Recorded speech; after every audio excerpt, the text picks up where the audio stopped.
Namaste. Welcome to Satsang this evening.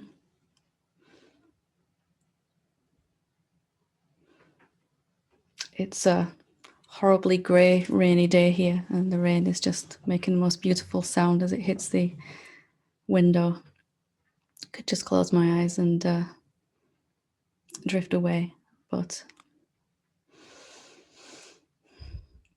so Satsang is where we gather together to recognize truth, to learn to live as that truth effortlessly and consciously, because we are that truth. The truth is that we're not a limited, finite being at all, that we are the infinite being, which is everywhere, appearing as all things. And satsang is where we come to recognize that first and foremost, but then to release anything which is in the way of living as that.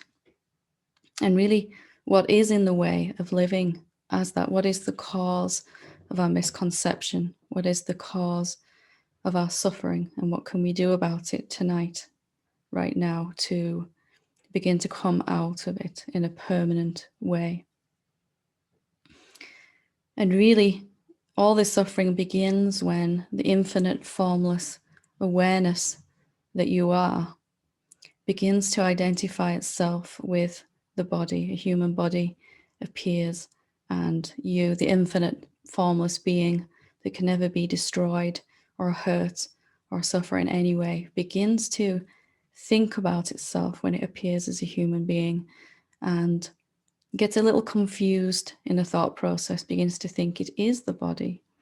And then the infinite self that you are begins to believe that anything that's happening to our body is actually happening to us. That whatever your mind is thinking, that you are the thinker. Whatever your body is feeling, any sensation or pain going on, that you're in pain.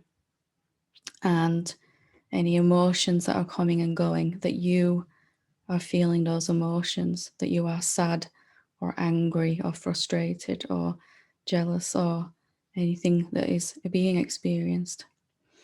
And perhaps most importantly, that you are born and you are going to come to an end at some particular point, that when the body goes, that is the same as you going.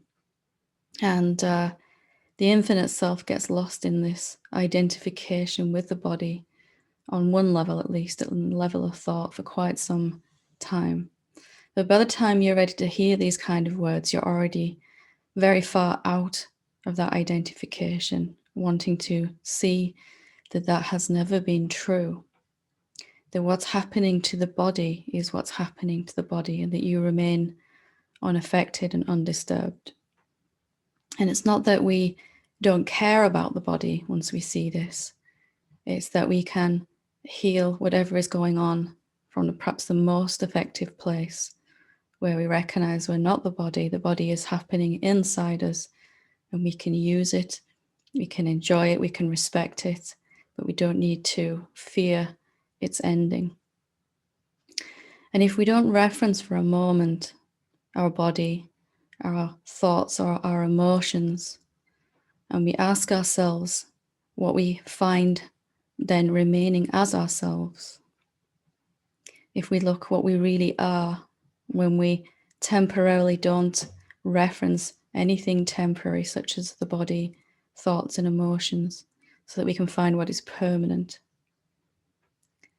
then when we begin to look like this, we find something that is not a thing at all. It's not a something. What we really are is emptiness, formlessness, awareness, silence, stillness. It has many names, the self.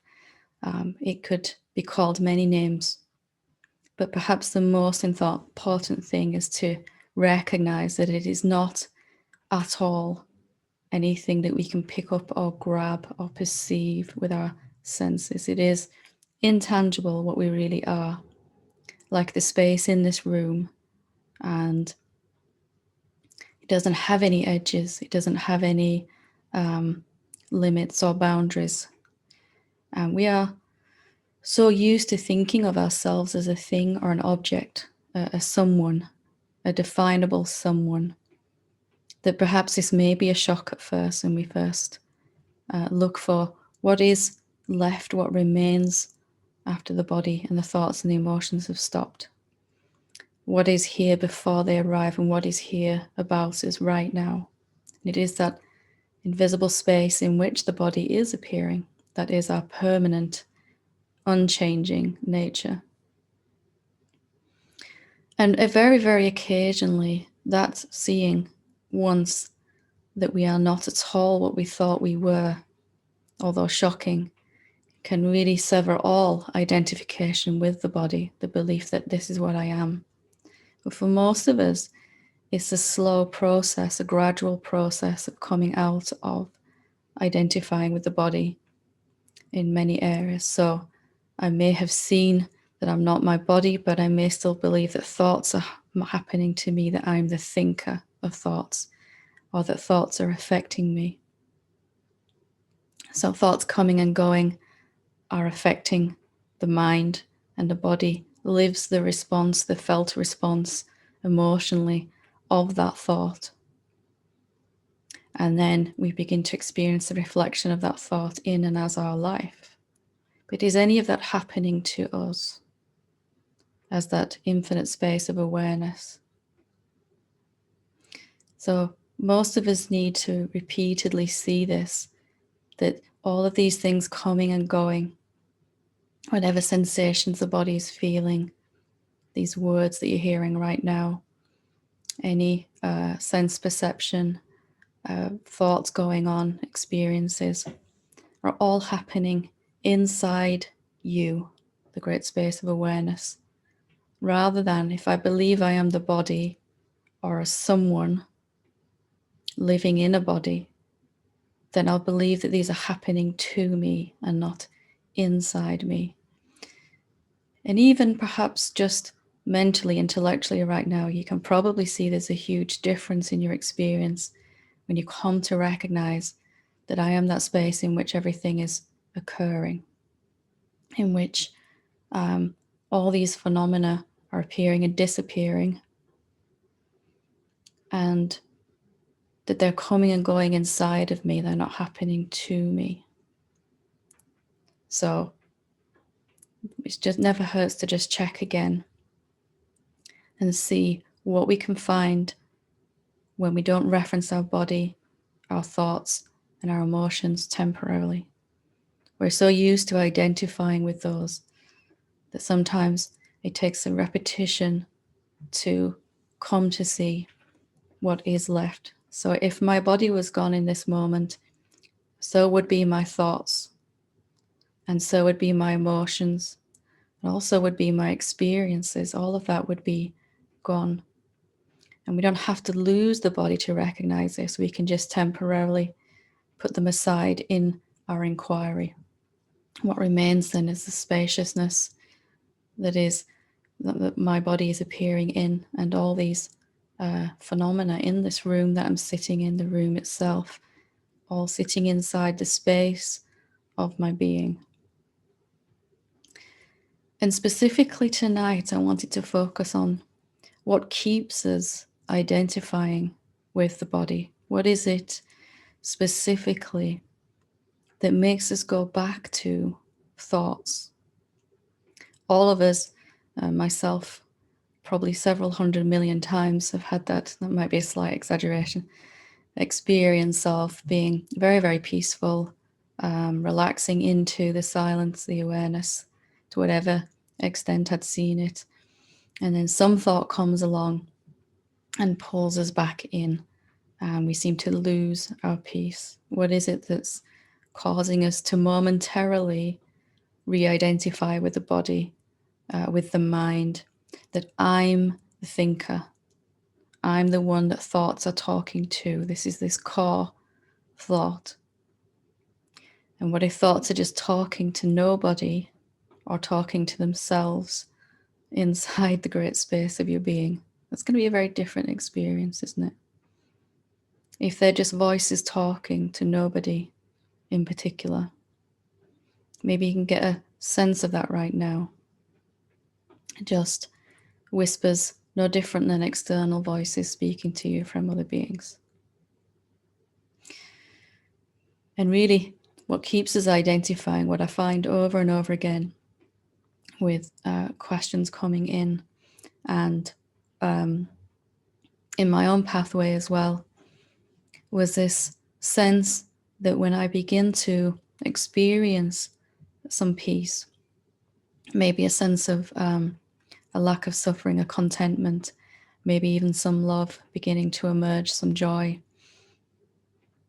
And the very next thing that happens then is that some thought or emotion or karmic pattern, some belief rears its head and seems to disturb our peace.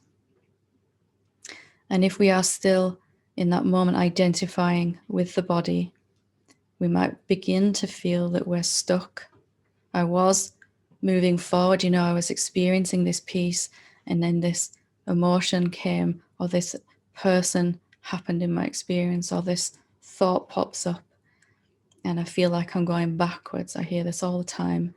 I'm regressing, or I feel stuck, or I don't know what I've done wrong. Something came up and I've lost that momentum that I had in my awakening. Suddenly I'm feeling very disturbed again. So here is where we identify with the body again, that I have recognized to whatever degree what I really am, and then some emotion or thought arises, and we say that the evidence for my failure or my stuckness, I'm failing in my awakening because this pattern is arising, this emotion has arisen, this thought process that terrorizes me is happening. If you can see clearer what's going on in these moments, why these things come to the surface after we've had a deepening or a seeing, and we'll find it easier to navigate these moments.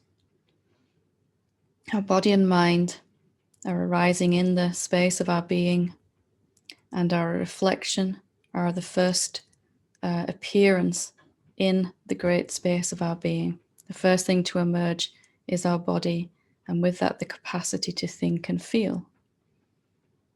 And our body and our mind then, and our emotions are always mirroring, showing us, reflecting back to us what we're still believing to be true about ourselves.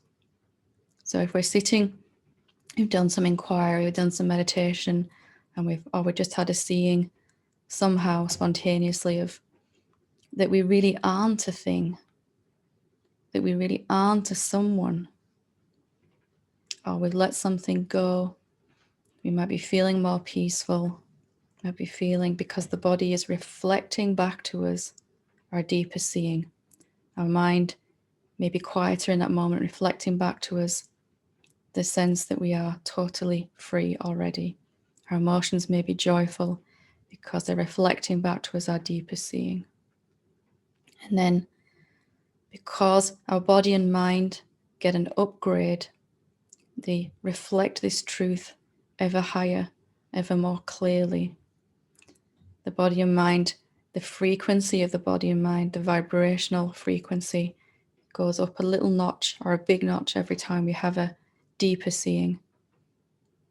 And the next thing that happens then is some thought or belief or emotion that no longer fits in with this new frequency or vibration in our body and mind comes to the surface to say, hey, look at me. You need to look at me and challenge me, see if I'm still true for you now that you've seen what you are. When these thoughts come up, these experiences, these emotions, most of us immediately go into, well, this is happening because I'm stuck, I'm failing. I thought I was getting somewhere, but I'm not. I'm stuck. What do I do about this? But if you can really begin to see that your body and mind are showing you what no longer fits in with your energy, your vibration, now that your seeing is deepening, then you can begin to handle it very, very differently. That this emotion, this thought, this karmic pattern that's running again, this same old experience with this being or this thing or whatever it is that we're suffering from. It's happening because it's telling me it no longer fits in with my new improved vibrational frequency, my upgrade. Just like you would upgrade the software on your device every now and again, your body and mind get an upgrade every time and reflect this truth clearer and clearer every time you have a deeper seeing. And that's constantly happening. So you see yourself clearer and something rises to the surface that no longer fits in with that. You release that immediately, you see yourself clearer. And this cycle gets faster and faster and faster. And it can happen effortlessly if we're not resisting things when they come up. And why do we resist them when they come up? Because we think we've lost our awakening, or we're failing, or we're stuck. So I hear it time and time again. I remember it myself. I was feeling all this peace, love, and joy, had this big seeing, and then this thing came up, this doubt, this fear, this self-hatred, this guilt, this unworthiness came back, and now I feel like I've lost my seeing. If you can remember in that moment that what's happening to the body is not happening to you, and that the body and the mind are reflecting back to you just how far you've come in your awakening, and that this guilt or doubt or fear, whatever it is that's popping its head up to say hello, is really doing so because it no longer fits inside your vibration, your new upgraded mind and body. So if we reject these things when they come up, they can't come into the wholeness of your open seeing now, can they? And we reject them only because we give them the meaning that it shouldn't be occurring. If we can flip our understanding here 180 and say, well, why is this happening now? Why is this pattern coming up? Why are things coming up more strongly for me now that my seeing is deepening? We can come to understand that we're never stuck, we're never regressing, although it may feel like that temporarily. Our peace may be diminished a little until we see I'm resisting this thing that's coming up. Let me allow it, question it if I need to, and release it. So here is one place that we all automatically go back into identification with the body. We have some seeing that I'm not really a someone, or we have some deepening or some understanding dawns inside us of something to do with our real nature. And then something has to arise that doesn't fit in with that. And we immediately conclude, I'm failing. We reference what's happening in the body and the mind as happening to us. But just if this room here, if I drew the curtains in this room that I'm sitting in and it was daylight outside and dark in this room, as I open the curtains, the room has to get lighter, doesn't it? There's no other way it could be. And as we open the curtains of our seeing, light floods into the body mind, what is real, what is true, spontaneously reflecting that in the body and mind. And whatever doesn't fit in with that has to come to the surface. So if you can come to understand that that is just the process, then you don't need to lose that sense of peace when something arises. So you can be feeling joyful, peaceful, blissful, and fear happening inside the peace and the joy and the love if you recognize what's going on here. Each time you surge forward in your seeing, something will arise to be released. And as you release it, something that's no longer true, it will surge even further forward. And I've used this analogy before, but it was really, really helpful for me. I was watching the waves on the beach one day, and there seemed to be 2 or 3 waves when the tide was coming in. they would surge further and further up the beach and reach further than they had before. And then the third or fourth wave wouldn't come quite so far up. It would seem to recede. But then the very next one went further than it ever had before. And this is always going on inside us. We only feel bad when these things have come up because we're resisting them. We think they're evidence that we're feeling. So I've said this before, but it really does need saying again, just to cement. If you're struggling with a karmic pattern or a thought or an emotion, it's because it's no longer true for you. It's because it no longer fits inside you that it's shouting so loudly for you to address it, that you can't ignore it anymore. All these things have been inside us, these misconceptions about ourselves and others and life in general and awakening. And they're coming to the surface now to be released. So we cannot reference what's happening in the mind or in the emotions or in our experience as evidence of our success or failure in awakening. For a little while after first seeing what you are, there will be this process of things coming to the surface to release. And the way that you approach those, the way that you handle those, the way that you hold those when they arise is going to determine how long it takes for this belief to dissipate. If it's just, oh, here's the next thing to look at, here's the next thing I'm ready to transcend, to release, to let go of, then you won't lose your peace at all. Instead, if we are, why is this happening? And why have I lost my seeing? And why can't I stop this thing from happening? Then we're going to feel very disturbed and we're going to feel like we're failing. And most importantly, we've lost a golden opportunity in that moment to inquire and release this thing in the openness of our seeing. So it may be fundamental or obvious or even surprising what I'm saying, but if we could just get this one thing,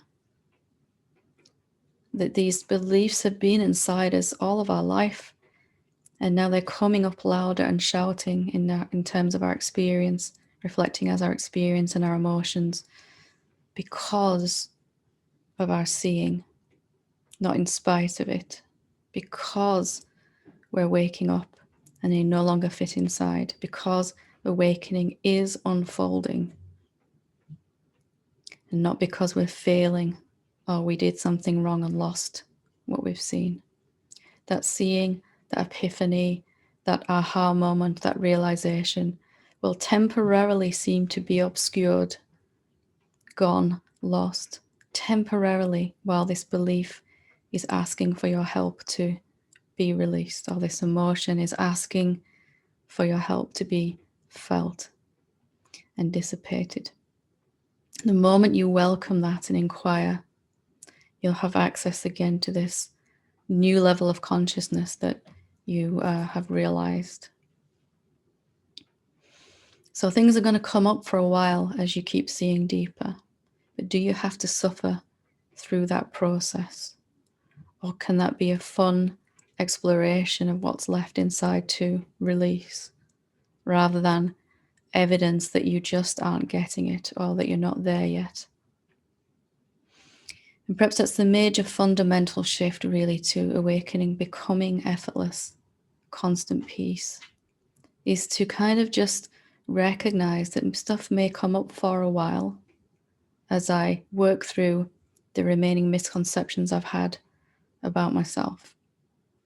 And I recognize the areas of my life that I'm still holding on to those misconceptions, and then I can let those go. But I don't have to be suffering. I can go through that stage peacefully and joyfully. It doesn't have to be a long, drawn-out, painful process. Unless, like for me, it did have to be a painful, long, drawn-out process. I was sure It was evidence of my failure. And I had to learn to turn this around, as I'm speaking about this evening. If you just get this one thing, the rest of your awakening you'll just slide through it effortlessly. No matter what negative emotion comes up, it will be happening inside you and not to you.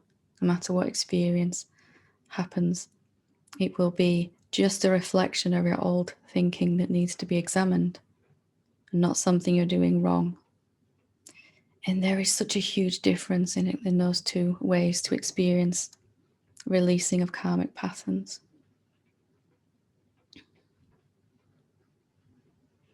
So it never hurts to hear this again. It never hurts to check how we're holding these things when they come up. And I'm not for a second expecting you to like them. If you're sitting there in peace and some fear comes up or some shame or something like that, of course we're not going to like them.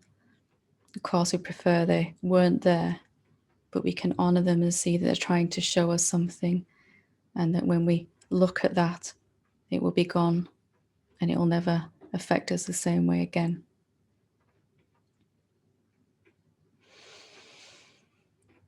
So I hope that is helpful to kind of speed up this process, this stage that seems to happen of embodying this or coming to live as this after we've seen or while we're seeing. So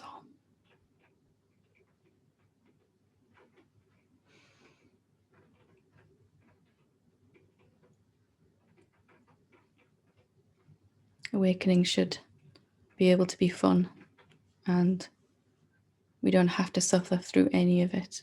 Very important. So I have 2 questions that have been emailed in, so I will start with those. If you do want to ask a question or share an epiphany or ask for help with a blockage, then feel free to raise your hand. We'll see how many hands go up. So this first one, this question says, hi Helen, what you share with us is very beneficial. I wonder how you get your information. Do they just come at handy like every day? Regards. Well, it's all coming out of the emptiness of being. It's nothing I'm saying is, or not information I have access to is stored in my head these days, which is a very good thing. It's all arising spontaneously out of the silence. It's the shape that the silence, the awareness, the self is taking, these words. And I've got no idea what I'm going to say until it's coming out of my mouth. It's not there the moment before, and then it's manifested as these words, the truth. And life is spontaneously lived like that for all of us. We think we're planning what to say and what to do and choosing our actions as a separate being, but it's really not so. So when your identity is deepened in and as that infinite self, then you're speaking as the formlessness, as the emptiness, and that emptiness, that awareness, silence has access to a deeper understanding than is possible through this idea that I'm a separate being, I am this body. And it looks like the person speaking is wise or understands something that we may not do. But it's really that the person speaking doesn't understand anything or doesn't know anything. They're just empty. And the silence is spontaneously manifesting as in response to a question such as this. The silence appears also as an answer. It will arise as a question, and it will arise as an answer. So I hope that helps. It's totally spontaneous, and it's nothing special that any teacher does. Anyone can live like this. It's completely natural and spontaneous. And the second one, dear Helen, I've been practicing noticing the stillness quite successfully, But when someone speaks to me, I find that by expanding my awareness, I lose track of what they're saying. I would be very grateful for any advice you could share. Thank you. So I'm listening to the silence, or I'm recognizing, resting in the stillness, and then someone starts to talk to me. And in that noticing of what is real, I seem to temporarily lose the ability to listen to what they're saying. I tend to just bliss out or zone out or lose awareness of the phenomenal world to some degree, if I'm understanding what you've said here. And it's very common at first to have this kind of experience, and I did myself, until I kind of realized that this is that it's possible to hear the silence, the stillness, and the movement or the sound. So I can hear these words that I'm speaking now, and I can hear the silence they're arising in also. Or I can watch a thought move, and I can notice the stillness in the background that it's moving in and through. And it's really just this idea that I have to pay attention to one or the other, that I have to focus on the words that someone is speaking to me or the stillness. And I would just ask you to challenge that idea. Is that so? Do I have to pick one or the other? As you relax into this, you'll find that it's easier and easier to just stay in that openness of beingness, stillness, as you're calling it here, and also hear the phenomena. Pay attention very loosely in a very open way to anything that's arising in it, such as the words, when someone else is speaking to you. It's a slight idea that it's either or. So when I'm really noticing the stillness, I seem to lose awareness of everything else. And when I'm really noticing the phenomena and really engaged in a conversation with someone, I seem to lose the stillness that seems to have gone. And there's a kind of either or idea playing here, isn't there? And that is the way our egoic sense of self functions. It thinks in terms of one or the other. And the self is both of those. The silence is appearing as both silence and sound. Stillness is showing up as stillness and the movement of speech or thought. So I hope that is helpful. So if anyone would like to ask a question or share something, feel free to raise your hand on Zoom.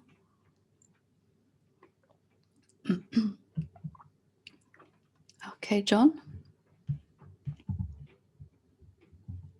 You're muted there, John. Thank you. Can you hear me? Yes. Yeah. It's good to be here with you. Good to talk to you. Yeah. I encounter like really painful memories frequently. And I've been working my way through the transcending the mind, some disassembly required. And I'm wondering if I can view painful memories as trigger events to work with. Yeah. Or if there is some other way that you would recommend handling them. Yeah, if you notice when the thoughts come, they come with an emotional response as well, usually. Yes. Yeah, and sometimes they seem to appear simultaneously. The emotion and the thoughts seem to be one and the same. But if you can strip that down to its emotion, what's the emotion that comes temporarily? Well, obviously the memories, the images, whatever comes up with that are still there, but just zoning into what the emotion is that comes with that. Usually it's something like fear or shame or anger or something like that, isn't it? Unworthiness. Sometimes a mixture of all of the above.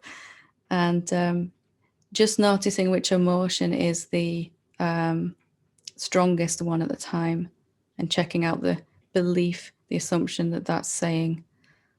So, guilt would be saying something like, I'm not good enough, or fear is saying, I'm not safe.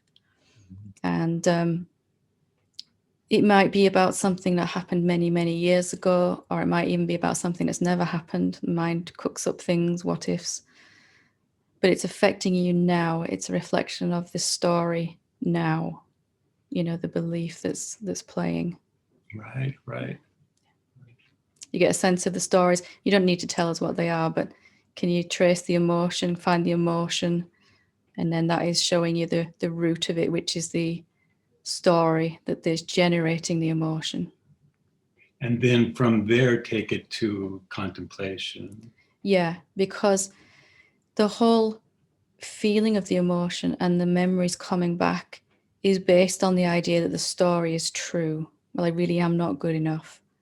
Right. Otherwise this event wouldn't have happened. Your mind gives us all this evidence to prove, whatever the story is. Okay. Yeah. Good. Thank you very much. Good. It's sometimes are challenging at first to take attention away from the memories and sort of drill down into the emotion. But once you can kind of get a handle on that, the memories will start to slow down. The more you focus on the emotion, the memories, the mind will slow down. And it's, mind is trying to give you reasons why you feel how you feel. That's why it's bringing these memories back. It's got to try to find a reason why you feel the way you do. It's like justifying. Yeah. Right. Yeah, right. Exactly. But it's really kind of turns into a loop then. The mind is justifying the emotions, which are justifying the mind, and then you're just stuck. And usually Around you go again. Again. Yeah. Yeah. So as you zone into the emotion, not pushing those memories away, we're just recognizing that they're the symptom of this emotion rather than the other way around. Then I can tune into the emotion and ask it what it wants to tell me. And then we can undo it at the root cause rather than trying to solve, trying to stop mind from giving us these things. It'll just stop on its own then. It's like the memories are like steam rising off of hot water and boiling water. They're just coming out of this emotion, and mind's trying to explain why I feel so unworthy or fearful or something like that. Mm-hmm. Yeah, I used to see it as my mind is just thrashing myself. It's like I'm whipping myself over and over, but I had no control over the thoughts and the emotions. And this has been going on forever and ever, So this is awesome because, you're confirming for me what I've been actually doing is I'm on the right track. Yeah. And I do believe that I'm starting to see these thoughts and the emotions are starting to lose energy. Good. And they're not just slamming me. And I don't have to run away from them anymore.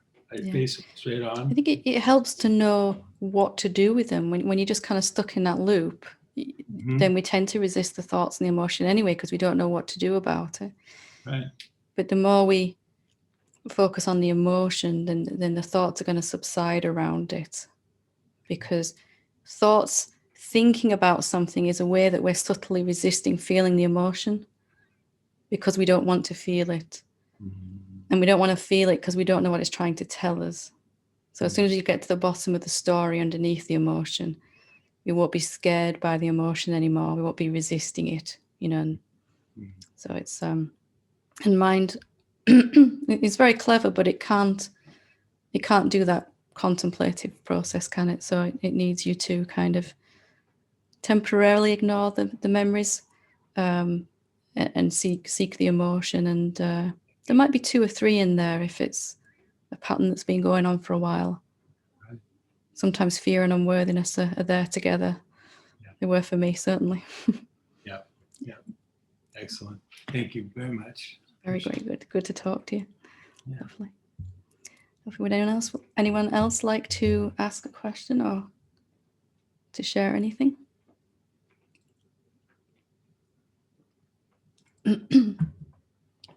Steve, when you're ready.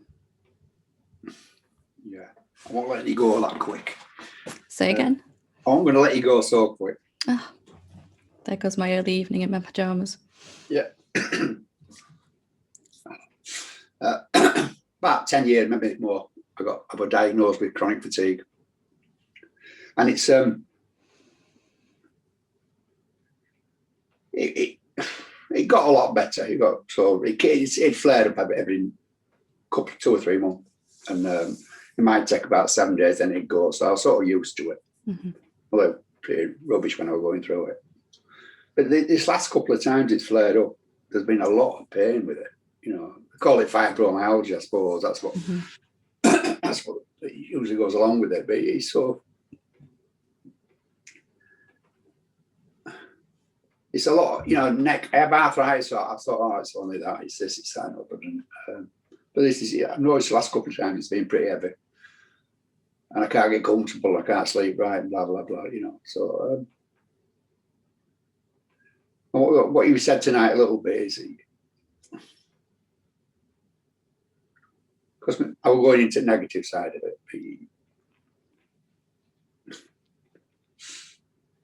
Is this part of it too?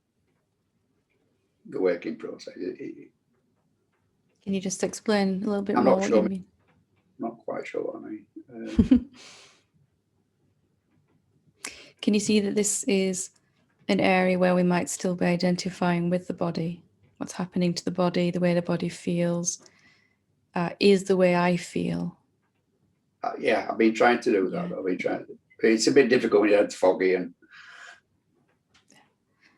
There's of Can course it still be we're not negating what's happening to the body. Of course we're going to look after the body and do what we need to do. But just recognizing that there's a real sense perhaps inside that I'm suffering here. I'm suffering. This thing that's happening to the body is happening to me. Can you see that core sense inside? Yeah, I recognize that, yeah. And that is actually the cause of the suffering, that the body can go through anything and we don't need to suffer in that way, because we can recognize that it's not affecting me, it's not happening to me. When we check out what we really are, that formless silence, awareness, nothingness, can it be affected by anything like this? Is it suffering? It's always good to check that out, isn't it? To remind ourselves the body is feeling how it feels, that we're not lying or ignoring that at all. It feels how it feels, whatever state the body's in. But is this happening to me? And is it affecting me? It is vital to be clear on in that moment. Because if I think that this is happening to me, then my body has to reflect that belief back to me. And it's going to pile on top of whatever it's already feeling. The body's always reflecting what we're thinking and feeling. So this is happening inside me. The body's going to be able to regenerate and restore itself a lot quicker and easier from anything that's going on. This is happening to me. It's going to be a much longer, drawn out process to come out of it.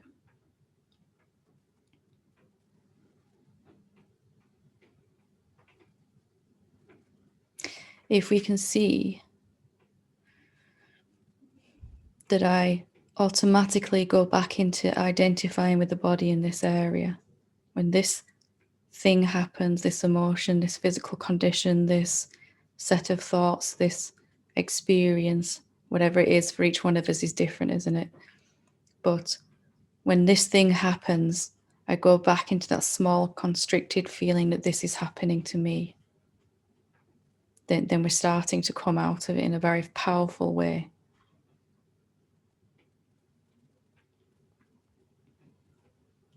Yeah, but I have recognized I'm back in the old self, the old ways, and try to come out of it, you know, and try to see through it. Yeah. Okay. Is that being successful for you? Is that? At the moment, no, but it has been in other areas of my life, so I'll just stay with it. It didn't always instantaneous. You know, I'm looking like it won't happen tomorrow because I'm really like, it seems to be a gradual program. process. And is it every time it happens to the body? You said the last time it wasn't quite as bad, it passed quicker. It used to pass pretty quick. Right. And you can more or less say 7 to 9 days it'd be gone. Mhm. So I were all right, okay, that's how it is, so fair enough. So I accepted it. But now it's starting to come with pain, which isn't just tiredness. Right. I'm really pain. I can't get comfortable and sleepy. It's just really frustrating. So the body was reflecting something to you before that was untrue for you, right? Now it's reflecting something that's really, really untrue for you, right? Can you see? All right. Yeah. Yeah. I think so. Yeah. It's getting saying, worse. look, we just can't deal with this frequency anymore. This thought, each thought is a frequency, doesn't it? Right. And it's the intensity of it is kind of increasing because it really, really doesn't fit inside you anymore, rather than just slightly doesn't fit inside you. So you've seen what you've seen, and there's just this one thought that is being held onto in this area. And you can find out what that thought is by looking at how it all makes you feel when it happens. Does it make you feel that you're never going to get to the end of this? Does it make you feel that you're powerless over it? Does it make you feel, what does it seem to suggest to you when it happens? They've just got to deal with it, just got to live with it, or That's what are the more. ideas, and then check those out. Is that true for me? Is this affecting me? Do I just have to ride this out? Because whatever you're clear on inside, your body won't have to keep living through, reflecting. Yeah. Yeah. Yeah. I get what you're saying. Does that Thank help? you. Yeah, it helps. I think so. I'll watch it over again and Okay. contemplate. Thank you very much. Yeah. Lovely. JJ, when you're ready. Hi, Helen. Hi. I really like what you said today. I think it really pointed out to something that we discussed in the Sangha, as a matter of fact, yesterday. And that is the illusion that we cannot bridge the two realities, or what we think is reality. During most of us during the day, I would assume, I know it's the case for me, are completely taken by all the distractions that we have to deal with, the obligations, sometimes the illnesses, the pains, the emotions, and what have you. And so the belief is that, well, you're there and you can be in the silence at the same time. It's either one or the other. It's a dichotomy. Yeah. But I've noticed something interesting, and I wanted to mention that to you lately, is that you can still be, as what you said really resonated, because that's when I'm starting to observe, you can still be engaged in whatever you do. But at the same time, it's like, I don't know if it's the vibration, as you mentioned, or an awareness. It feels like there's a second awareness behind me all the time. Yeah. And it's not really hard to sort of switch back with while being engaged into the activities. It doesn't always work because you forget you're engaged and so forth, but it's there quite more frequently now. And the result is more peace, and it translates into more distancing. And what I mean is that you don't take things that you thought were so important in your life as seriously or as dramatically as I used to before. Yes. So it's kind of a really interesting evolution. I wanted to mention that. Yeah, and that was exactly the same for me. But that awareness in the background that you were saying, eventually, somehow, accidentally, just from continuing to, not accidentally, but without doing anything different that particular day, and whatever day it happened, I don't know, but something just started to realize that's where I'm looking from.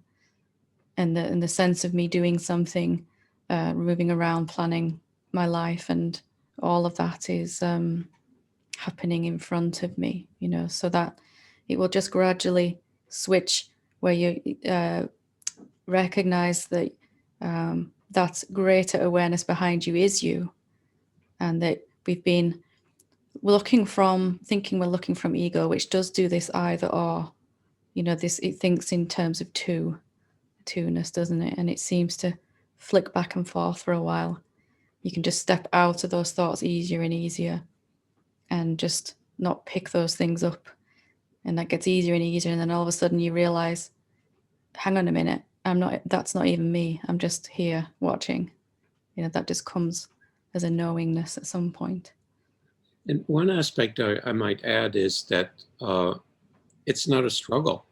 Yeah. It's not a fight. It's just, as you said, kind of observing, and it's unfolding very naturally and nicely. So I want to thank you for all that. It's really made a big difference. Good. It's good to hear that it's not been experienced as a struggle. I think that's been one of the big beliefs in human consciousness that I get very passionate about. I experienced it myself, that awakening has to be a big sacrifice and a struggle. And boy, did I live that one out until I realized, so it's good to hear that you're not having that experience so much anymore. That's very, very good. Lovely. Okay, good to talk to you. Good. Melissa, we'll take Melissa and Claire, and then we'll leave it there for today. So whenever you're ready, Melissa. Hi, Helen. Hi. Excuse me. So I have been experiencing a lot of powerlessness, feeling powerlessness. Mm-hmm. So I've been contemplating about that. And I'm aware of when it's coming up. So I'm contemplating, is that really true? Can I be powerless? Yeah. And in that moment, it just brings me back to the stillness, to the silence. And but I'm aware that no, I can't be powerless, yet I'm still experiencing feeling powerless. So there's a part of me that, even though I can be aware in the moment, oh, here I am again experiencing this, contemplate, there is a sense of like I'm feeling impatient. Yeah. It's like, okay, if I'm aware of this and I've contemplated and it brings me back to the self, why am I continuing to experience it? So this is a good one, because this is where ego is very sneaky. It says, it's about the same issue here, but it's not, because the emotion now, instead of this powerless feeling, is what did you say? Irritation or frustration or something? Impatience. Sorry, yeah, impatience. Yeah. So if impatience had a voice, if it had a story to tell you, what would impatience say? Can you kind of get a sense of the idea behind it that you're now experiencing? What would it want to say in patience?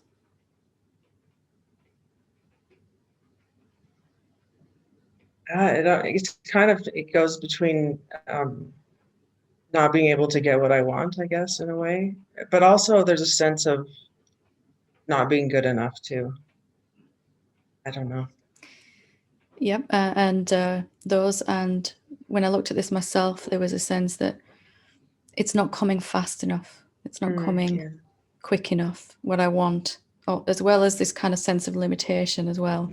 Mm-hmm. And really what I wanted then was not to come out of the powerless in that moment. My desire had shifted once I'd done the contemplation to, I don't ever want to feel that way again, right? That desire is naturally going to arise once you know that that's not true.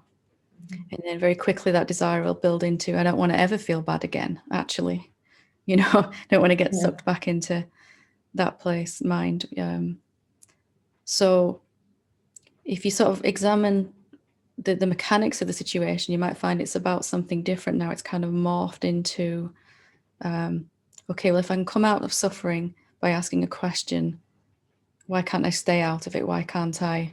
It's a more subtle pattern that's playing, isn't it, here? Why do I have to keep going back in and out? And I want to stay out of it completely in the peace, not being sucked into mind, and that's coming, but not fast enough, or it's coming too intermittently or something like that. Underneath this impatience is that kind of idea, isn't it? A belief very subtle way of believing ourselves to be someone moving through time and space still, getting towards some end point where I'm finally free, but free of mind. But in this moment, I'm either free of mind or I'm believing some thought. That's it. That's all we've got is this moment. This impatience is a kind of trying to get somewhere still, isn't it? Just a very subtle seekingness.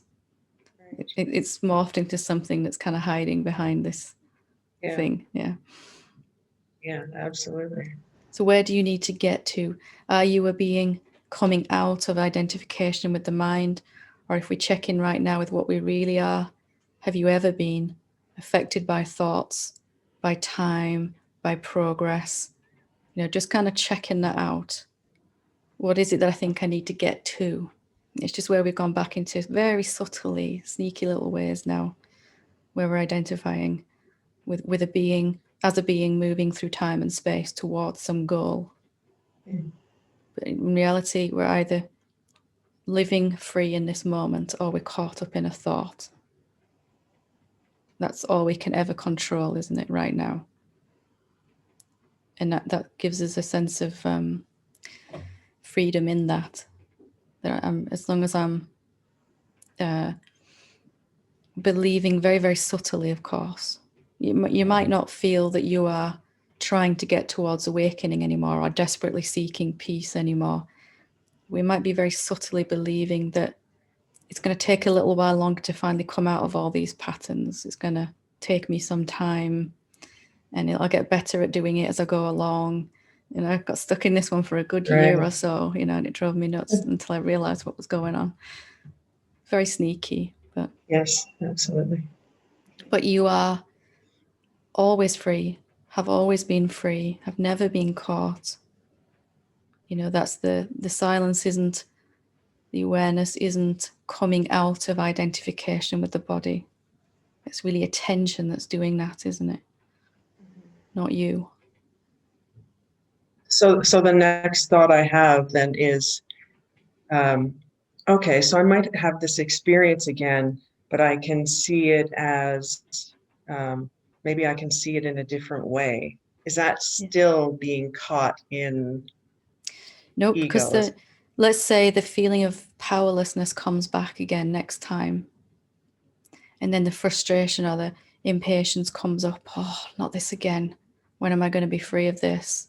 You know, and you can just look at that and go, that's nothing to do with me. I've got no more work to do. I'm already free and have been. And my work is just to remember that. So you kind of go, I'm not going to play with that. I know what happens when I play with it, you know, because you're either free right now living as that, or you're in time and space and affected by it all and going through a journey, and there's nothing in the middle now for you, you know. So this thing pops up. I mean, you're powerless over this thing. You've seen it's not true, but it keeps coming back to see if you're going to play with time and space again, you know, and try to get somewhere again, which of course we all do for a little while because it's just familiar. Even though it's yucky, it's familiar, isn't it? Yeah, that's perfect, because that's exactly what's happening. So yeah, I love that. Thank you. And the contemplation, all of that is to bring you to that point where you see this was never my issue. This was never my pattern. I don't have any patterns, actually. I am as I always was. You know, so but ego spins out ever finer, more subtle things. It's fishing now, isn't it? Oh, please play with Absolutely. me. Yeah. Yeah. Please don't go and leave me, you know. So yeah. Good. Thank you. Lovely. Good to talk to you. You too. Okay. Last but not least, Claire. Hi, Helen. It was just more funny we come to Satsangs and we hear what we need to hear. It was just a thank you, really. I've been going through some stuff over the last couple of weeks that is like a repeat of what I was going through a couple of months ago. And there is that little voice in, you know, you sit at night and you think, you've gone backwards, you're not getting anywhere. I'm right back where I was 3 months ago. Yeah. But I know that It's just that reminder that it's not regression, it's progression kind of thing. Yeah. Because I'm actually, when I'm not listening to the ego, the little voice in my head, the way these situations being dealt with, although I feel I'm shoulding and shouldn't in, and I'm saying that I should know better, I shouldn't be playing with this, I should know better, I should ask the question. There is a subtle difference as well, and it's just been that reminder, thank you, that yeah, I am contracting around these issues, but I am doing it in a slightly different way. And it's not all or nothing, is it? It's like I played with this idea less this time. I dropped it faster, and it didn't blow up in my experience quite so big, or it did, but I immediately saw it or turned it around, you know, when I dropped it again. Or, you know, it's ego says, well, you're either identified with this thought or not. But there is a for patterns that have been going on for a while, you know, where we identify with the body, there's going to be a gradual, each time it plays, I'll be less tolerant of it. I'll want to come back out of it quicker. Something will remind me faster inside to just hang on, this isn't really true, you know, and there'll be a remembrance of it quicker. So it's good to notice that. Otherwise we just go, I'm failing, I've played with it again, and you know. Yeah, I know that emotions are only thoughts that are believed, and I should know better. There's that kind of thing going on, but that's back to the shouldn't and shouldn't again, isn't it? It's always good to remember that if illusion wasn't so convincing, there'd be no need for satsang, would there? We'd all just be Buddhas sitting here going, nothing to talk about, you know, everything's fine. So it is seductive, isn't it? It does pull you back in sometimes. We don't need to blame ourselves for that. You know, it's a wonder that we're here and we're coming out of it, and that cannot be stopped. So it's good to hear your progress. Thank you. Good to talk to you. Okay, we'll leave it there for this evening, and want to thank you for all your feedback and intelligent questions. Thank you. Namaste.